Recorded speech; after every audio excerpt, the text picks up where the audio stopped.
I'm Johannes Bellink. I live and work in Amsterdam. I'm from Belgium.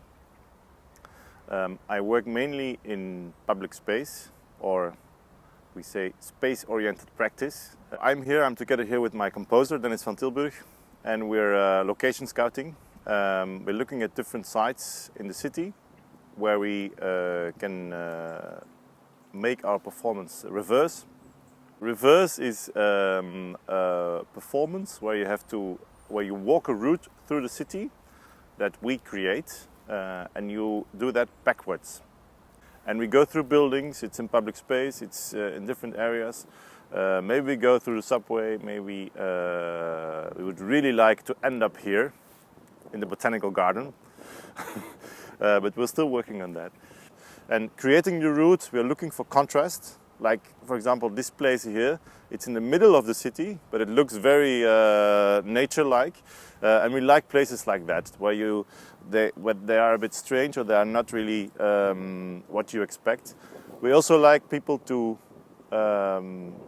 look at places they might have never seen or not known, or so also that it's also a discovery in terms of if they've ever been there or not.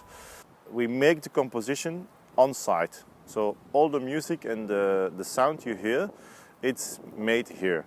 So what the composer does, we come here and he goes and walks around with these microphones, and he's going to collect sounds, and he has this special way of recording. It's binaural recording, which means that the sound comes through the microphone and the microphone is in your ears when you record, which makes it a very 3D sound experience.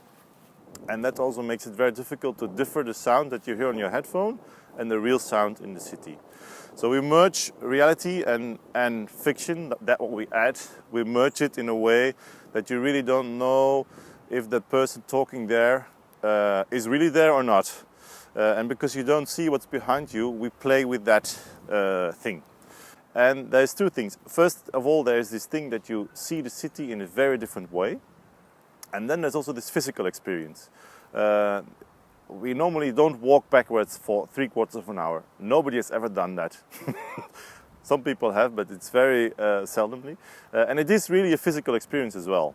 So it's not only about the watching, it's also about a very different awareness of your body, but also of your senses.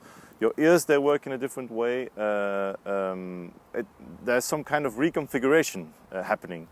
Your brain has to get used to the movement, and after you've been walking for 3/4 of an hour, you'll feel very different. I think in general, even if you know the place very well, you'll have a complete different experience of the surroundings you move in your quotidian life, because it's just a very different way of experiencing the city, and it slows you down the way you perceive things. You see a lot of details, and somehow it also opens up your gaze. It's also a mental thing that when you move forward, you always have an aim, also unconsciously.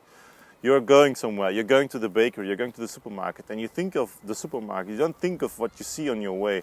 And when you walk backwards, you really don't know where you're going, so you have to take everything as it comes in. And that way of watching is something very new.